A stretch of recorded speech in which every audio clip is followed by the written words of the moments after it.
Inona no atao hoe fahazarana? Ny fahazarana dia zavatra atao tsy ampieritrretana akory. Ny fahazarana dia zavatra miforona amin'ny alalan'ny famerenana. Rehefa manao famerenana matetika ianao dia lasa raikitra ao anatinao mihitsy zany ary ataonao tsy amsalasalana amin'ny fotoana anaovanao azy. Kanefa rehefa tsy ataonao zany dia milaza ianao. Ohatra hoe miborosy nify inefatra farafahakeliny isan'andro. Za tsy mieritreritra an'izany. Za tsy manao ravitra akory ny amin'ny borosiko ny nifiko. Tsy avelako iteny amin'ny tenako hoe borosy nifinao fa raha tsy miborosy nify dia tsy mahazo aina mihitsy ny vavako. Lasa fahazarana eo amin'ny fiainako zany. Sika rehetra dia manana fahazarana tsara. Na fahazarana ratsy dia zavatra izay tiantsika hiova eo amin'ny fiainantsika zany. Ampiariko 700 isan-jato zany ary mihoatra ny 700 isan-jato amin'ny zavatra rehetra izay atao dia vita tanteraka tsy amin'ny fahazarana. Magaga ihany rehefa mieritreritra ny zavatra rehetra izay ataontsika, zany hoe lasa mihetsika fotsiny isika hitanao, afaka manana fahazarana mitondra tena tsy amsalasalana ianao amin'ny toerana sy amin'ny fomba rehetra. Firy aminareo no mahafantatra olona izay efa fantatra hoe ahoana ny itondran'ny tena rehefa amin'ny toerana iray. Fotoana foiseon'izany mantsy dia fantatrao izay ho ataony. Fantatrao hoe inona no antony anaovany an'izany satria manana ny fahazarana manao zany izy. Reto misy karazana fahazarana, ohatra ny fahazarana amin'ny fihetsem-po, ny fahazarana ara-tsaina, ny fahazarana ara-batana, ny fahazarana ara-panahy, fahazarana ara-piarahamonina, fahazarana ara-bola. Ary noho izany dia te hiresaka momba izany karazana fahazarana rehetra izany isika satria ny marina manao fahazarana ianao amin'ny alalan'ny fanaovana famerenana ary afaka mamotika ny fahazarana ianao amin'ny alalan'ny famerenana. Tsy hoe nanao zavatra tsara indray mandeha dia azo fahazarana tsara. Na hoe nanao zavatra ratsy indray mandeha dia azo fahazaran-dratsy. Fa rehefa nataonao foana ny zavatra nahazoanao fahazaran-dratsy dia mila fotoana lava koa ianao mba hamadiana izany ho amin'ny fahazarana tsara. Dia miteny zareo tsy hainao mihitsy hoe izy dia mbola tsy fantatrao mihitsy hoe iza zareo. Omentsika vanabetsaka zareo amin'ny zavatra rehetra. Tsy haiko raha fantatrao na tsy izany fa efa eto amin'izao tontolo izao zareo. Teny amintsika izy hoe ahoana ny fomba fiakanjo, teny amintsika izy ahoana ny hanaingona volo, teny antsika zavatra rehetra tsy fantatro hoe izy ireo. Fa rehefa nieritreritra fana dia fantatro fa aika itsika ihany ireo fa samy manana ny fahaizany fotsiny. Mino aho fa misy amintsika eto manam-pahalalana fa mavesatra be raha lazaina hoe ony manam-pahaizana. Dia iteny andro any ariva hoe na ino manam-pahaizana raha inteny hoe afaka 120 andro ianao dia afaka manao na mandrava fahazarana. Na en'olo-kafa koa anteny hoe ao anatin'ny 30 andro. Hitako miasa amin'ny fiainako fomba rehetra zany, maharitra ely zany fa ianao ihany no manapa-kevitra hoe aiza no anombohanao azy. Ka hitena hoe tsy misy fotoana tsara ohatra ny androany. Firy aminareo no efa namono zavatra iray nahatra fa fotoana izao hoe hiatrehantsika izany ary hiezaka isika hifantoka ny amin'izany. Ndao ary, iza no efa niaritra ny mafy amin'izany. Afaka milaza zavatra aminao fa ny fahazaran-dratsy dia fahavalontsika. Tsy zany fa fahazaran-dratsy fotsiny ireny. Tsia, ireo no mahatonga anao olombanona manana ny maha izy ianao. Ary ianao fa tsy tianao izany intsony fa amin'ny fotoana anaovana izany dia tahaka ny fahavalo izy. Ary heverinao fa mpangalatra ny fiainana tsara izay efa novidian'i Jesosy ho anao tamin'ny rahasoany izany. Amen. Sika rehetra mila fahazarana tsara. Tsy misy olona eto ka tsy teny hoe eny ary Joyce fa mila fahazarana tsara fa tsy ny olona rehetra no maniry ny hiasa.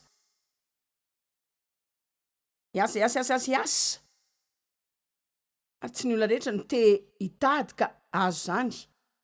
Tiantsika rehetra ny hanana fahazarana tsara fotsiny mivoaka ao anatintsika tahaka ny hoe afaka maka programa vaovao ao anaty solosaina fotsiny. Fa ny fandresena tsy afaka alainao fotsiny amin'izao. Tsy afaka alainao fotsiny ny fahazarana tsara. Teny tafahitalavitra tamin'ny teny anty fa ianao afaka manao zavatra mora dia mora koa ny valiny azonao. Fa ny vahaolana kosa tsy azonao mora foana izany. Tsy dia mijery fandarako loatra fa indray mandeha mijery tamin'ny herinandro ity dia tsaroako fa nyteny fa jereo. Ny fahazarana tsara manana hery andresena ny fahazaran-dratsy. Ary tiako amafisany ity zavatra ity fa atoanao ny zavatra tsara izay ataonao ary tsy fantoka amin'ny zavatra ratsy izay tsy tianao ho atao akory. Ary fantatro fa olana be zany.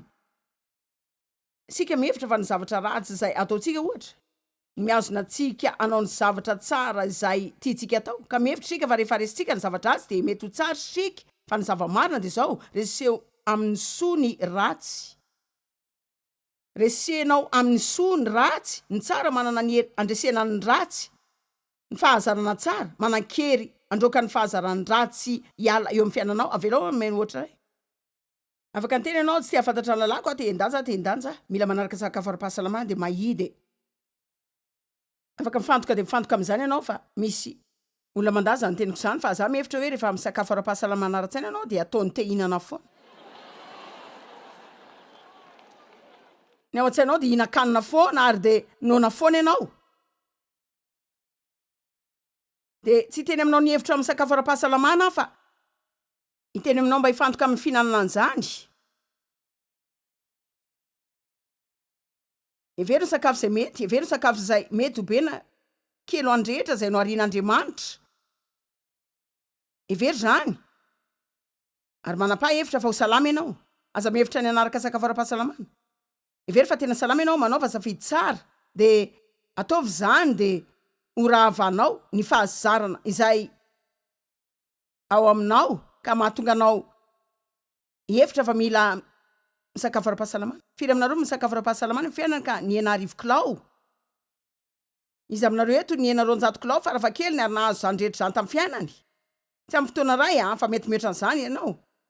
Zao aza mieritreritra fa mety ho any hitanareo. Fotoana vitsy lasa zay dia tsy maintsy ny fetenany amin'ny sakafo ara-tsaina satria nataoko dia nieritreritra sakafo fotsiny dia zao mihinana tsara fotsiny, nianatra betsaka momba fahasalamana sy ny sakafo ary fanaovana safidy betsaka.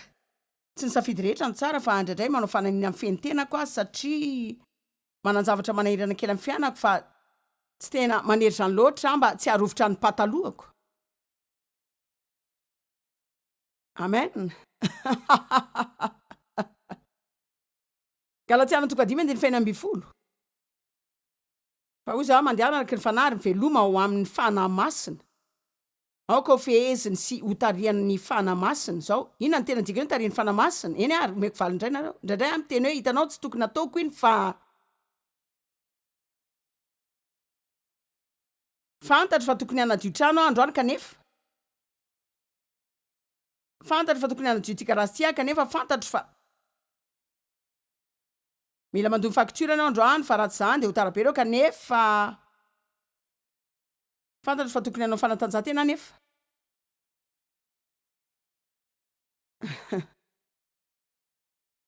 Sika miezaka ny anampy anao hiala amin'ny kanefa.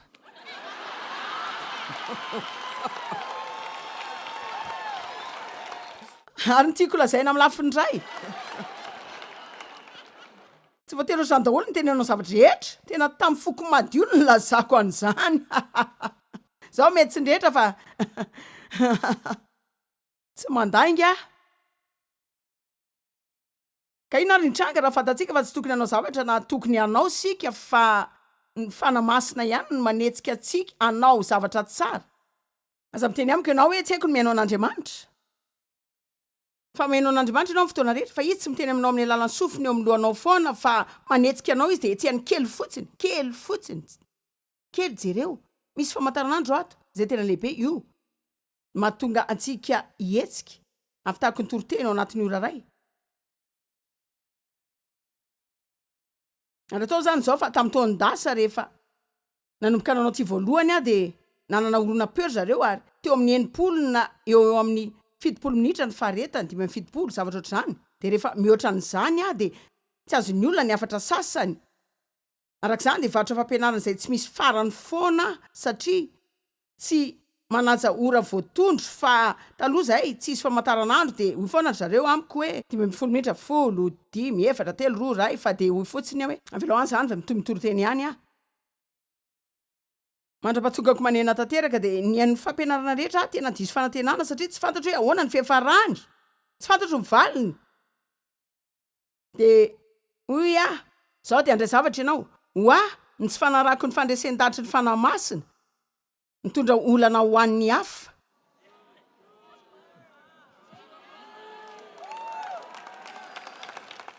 Fa nanao izay tiako natao fa tsy netsy zany na dia amin'ny fanompoantsika aza na dia aneho ny tsara indrindra amin'ny olona aza satria tsy tanterako izay natomboko tady foana fa rehefa tsy manaraka antaridalany fanamasina ianao dia tsy hoe mamitaka antenanao fotsiny fa mamitaka ny hafa ihany koa ianao. Iverenantsika ilay soratra masina 2 Romana 12:20. Ataontsika izany ka mahatonga izany iseho. Kanefa hoe mandehana ary veloma amin'ny fahazarana. Firy aminareo mahita fahazarana? Zany dia midika fa afaka manana fahazarana rehefa miaraka amin'ny fanahy.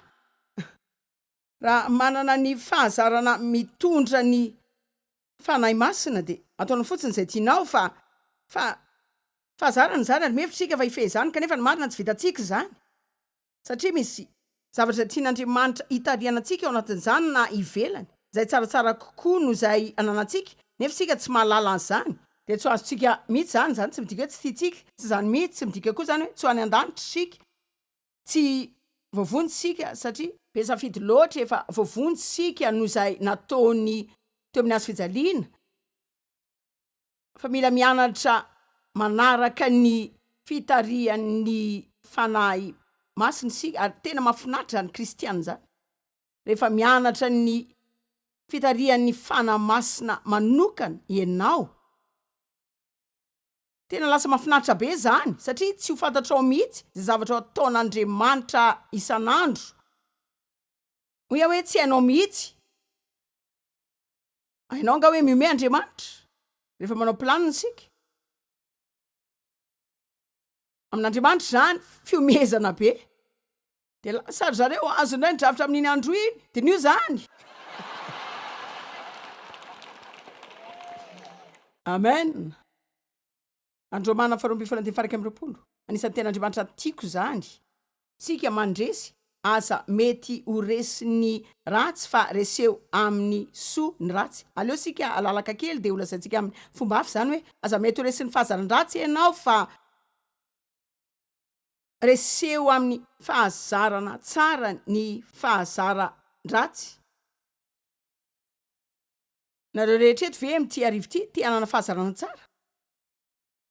Misy olona veto manana fahazarana ratsy zay tianao elana eny ary eto an-dalana sika zao Hebreo 12:2 isan'ny soratra masina manam-pirofo zay olazaiko eto dia milaza hoe avy amin'izay manelingelina rehetra mijereny Jesosy tompony finoana sy mpanefa azy eny ary zay rehetra zay no ovakitsika sika zany zao atombotsika amin'ny finoana aloha mangataka amin'Andriamanitra sika anome zava-baovao eo amin'ny fiainantsika manampy atsika anana fahazarana tsara ary ny soratra masina milaza amintsika hoe aza mijery ny zavatra ratsy fa misarika anao zany fa mijere any Jesosy zay tsy hoe tompony fotsiny fa mpanefa azy ihany koa ary zao tena mino fa angamba hitanao ohatra hoe everinareo fa misy fahazaran-dratsy 50 atao amiko zao fa zao mety misy tsara 5 na enina ao anatinao zay afaka manalo reo ratsy 50 eo amin'ny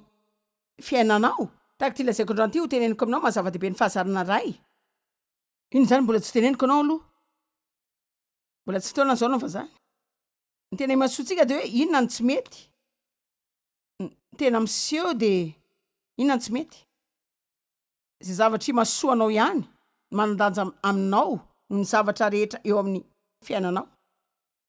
Aza miteny hoe tsy mahafetena ary aza miteny mihitsy hoe tsy tiako ny fitsipika teny aminao ety am-piandohana rehefa manomboka manao fahazarana tsara ianao dia mamotika fahazaran-dratsy maro. Aza miteny mihitsy hoe tsy tiako ny fitsipika aza miteny mihitsy hoe tsy mahafetena satria ny marina dia namanao ny fitsipika fa tsy fahavalonao. Ny fitsipika dia fitaovana ray izay nomen'Andriamanitra hanampy antsika mba ho tanteraka izay lazaintsika fa tsy hoe tsy maintsy mampianatra anao izy. Ny fitsipika tsy voatery ho lasa lalàna zay tenena foana hoe tsy maintsy ataonao na zao ty zavatra ty fa isika tokony teny amin'Andriamanitra hoe eny fa tsy amintsika ary matetika zany mitaky fitsipika tsy misy fitsipika ao amin'ny fifaliana ankehitriny eny na ho avy aza dia iteny ianao Joyce manana tena hoe toro momba ny fanambinana ianao androany za zao manana olana ara-bola aza manao zay lako eto akanao eny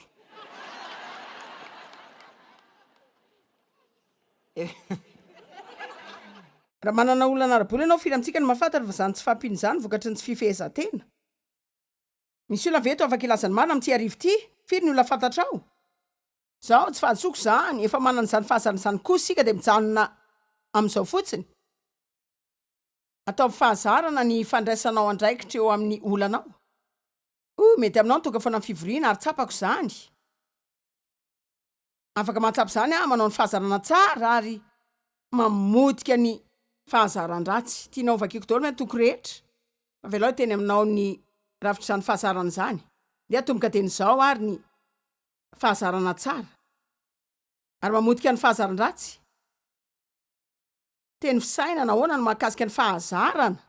Fahazarana fahatanjahan-tsaina, fahazarana salama tsara, fahazarana faly, fahazarana finoana, fahazarana fahalehibiazana, tompona andraikitra, fahazarana manome, fahazarana aingana, fahazarana mihetsi-po, fahazarana matoky, fahazarana mamelanja ny hafa, fahazarana manaraka fitsipika. Firy aminareo mila an'izany rehetra zany. Za koa faly eto Amen.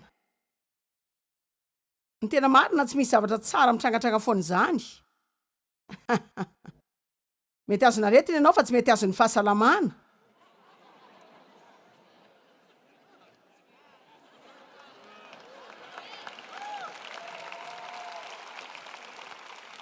Tena zavatra tsotra zany. Eny ary zava-dehibe ny fahitanao ny tenanao. Ary mino fa manana vokatry ny fifehezan-tena ianao eo amin'ny fiainanao. Ary Andriamanitra efa nanome anao ilay antsoina hoe fitsipika. Ary aza miteny mihitsy hoe tsy mafetena, tsy voafehako mihitsy ny tenako. Raha mihinana biscuit iray de laniko ny 12. Hoe asa te kikika mafy hoe efa nateraka indray ianao. Sady feno ny fanahy masina de teny indray ve hoe tsy voatohatry ny biscuit. Efa nanandrana namoaka devoly ve ianao kanefa ianao tsy manana fahefana amin'ny biscuit?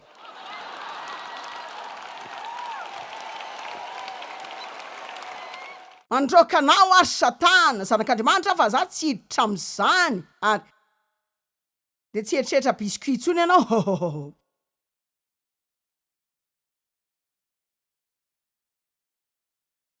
Ianao zao hoe Joyce, tenenao amiko hoe inona ny olako? Fa tsy hitanao zay hevitra. Zany antony ananako afatra sy boky maro be entina isainana. Tsy afaka nitory ny afatr'Andriamanitra ka tsy niresaka ny fisainana. Satria ny toetrantsika miaraka amin'ny fisainantsika. Zao, Romanina 9:2 de voalaza fa maty amin'ny ota sika. Sanatria zany ataontsika izay efa maty amin'ny ota ahoana no vela amin'ndrehetra iteny hoe maty amin'ny ota. Fantatrao ny tiako lazaina ny amin'ny hoe maty amin'ny ota, ny dikany de tsy manana fifandraisana amin'ny ota ntsony, rehefa maty ianao de tsy manana fifandraisana amin'ny ninina ntsony. Tsy misy. Tapaka avokoa ny fifandraisana amin'ny olona maty. Tsy misy tsony ny fifandraisanao amin'ny sakafo, tsy misy tsony ny fifandraisanao amin'ny varotra, tsy misy tsony ny fifandraisanao amin'ny olona. Maty ianao. Ka lazainy fa maty amin'ny ota sika. Zany ndika fa tsy manana fifandraisana amin'ny fahazaran-dratsy tsony ianao zay navelanao ifehanao. Fa mila manomboka amin'ny tena amin'izy ireo ianao manao hoe tsy manana fifandraisana aminao. Tsy manana fahefana amiko tsony ianao. Efa maty aminao. De hoe na hoe tsy za fa lazaiko anao fa tenenao. De hoe na hoe tsy za de hoe enao. De hoe na hoe tsy za de hoe enao. De hoe na hoe tsy za zany. Fantatrao ve enao de ara-panahy. Ary fanahy ianao. Manam-panahy ianao. Fa miaina amin'ny nofo. Fa tsy vatana fotsiny ianao. Fa ny fanahinao sy ny vatanao no voafatry ny zavatra sy lasa zahadratsy. Efa voalaza fa mety ihany ny fanahy fa ny nofo no tsy manan-kery. Ny nofo no avelantsika miazona sy manan-keny zany. Fa rehefa voky ny teny sika ny tenin'Andriamanitra de sakafo ho an'ny fanahinao, ohatra ny sakafo zay hoaninao ahasalama ny vatanao. Ny tenin'Andriamanitra de tsy sakafo ho an'ny fanahintsika fotsiny fa mamonjy ny fanahintsika ihany koa. Jakoba voalohany miteny hoe rehefa nanatona ny teny amin'ny fahalemena ianao ka mandray izany de manan-kery avonjy ny fanahinao zany. Fantatrao ve nataon'izany teny zany tamiko? Namonjy ny fihetsem-poko zany. Tsy maratra na marary tsony tsy mitondra tena taky ny adala foana satria efa feno ratra ny fiainako taloha avy any amin'ny lalàna natsangako. ny teny namonjy ny saiko de nanavao azy zany izy nampianatrahanao zay ola zaiko aminareo am'ty arivo ty manombomy saina ianao hoe Andriamanitra ny teny fa maty amin'ny ota fa maty amin'ny ota tsy manam-pahefana amiko zany tsy manan-kery amiko zany za miaraka amin'ny fanampian'Andriamanitra de anorina fahazarana tsara ka ho isan'ny oti an'Andriamanitra zao ao amin'ny 1:20 Romana 1:20 ny 1:2 milaza fa maty amin'ny ota sika ary ny Romana 1:20 milaza fa na de efa noheverina fa maty amin'ny ota aza ny tenanao teny voahevitra de fomba ray isainana ka afaka milaza koa sika zany hoe na heverinao fa ohatra ny olona maty ny amin'ny ota ny tenanao ka ny fifandraisana rehetra de potika fa jereo ny tenanao fa velo ao amin'Andriamanitra miaina amin'ny fiarahana tsy tapaka miaraka amin'ny Jesosy Kristy ndrehetra hideran'Andriamanitra.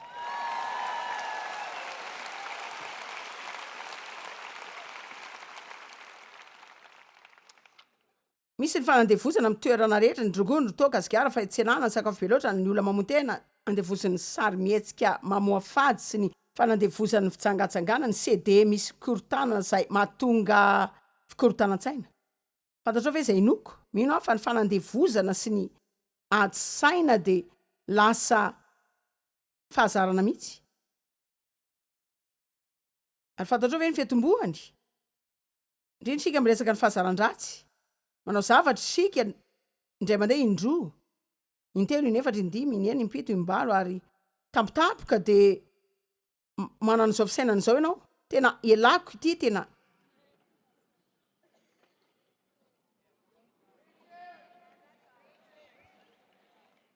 tena elako ity petera voalohany tonga 5:9 tiako ty mahonona tena fandevoly fahavalonareo mandehandeha tahaka ny liona mierina mitady izay arapany.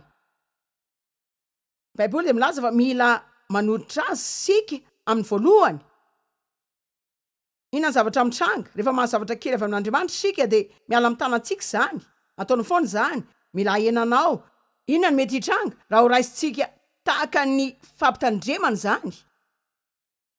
Ty zao de veriny tananao manao ibe loatra ianao fa mila manapaka zany ianao ka de mijanona eo am'zany de tsy sarotra zany de tsy zavatsarotra zay tsy maintsy olalovana ho reseny zany tsy mandany 5 taona elana ny trosa satria mandany taona ray andefasana ny trosa fila amitsika mahalala fa mora ny mahazo lanjany zay mahavery zany. Halleluja.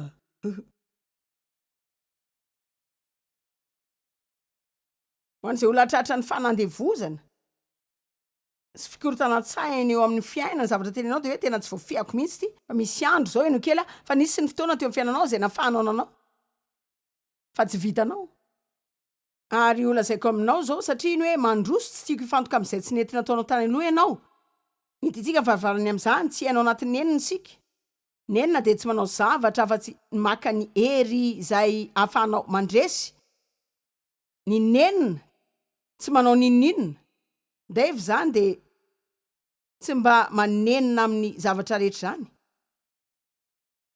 Ndray andro ny zavatra nitranga de nitena hoe nanira mba tokony vita tamin'ny taondasy zany de niteny izy hoe tsy nanena am'zany fa ny am'zany de fandaninandro ny fanenenan-javatra de fandanimpotoana fa zany de angalatra an'ireo tsy tiako mihitsy ny fiainako taloha fa manenina nanenenako ny dirako tamin'ny trosa de nanenenako ny tondrako ny tenako de manenina de manenina de manenina de manenina de manenina zao tsy mitena hoe mifona de mijanona eo fa mila miala tsiny de mitondray.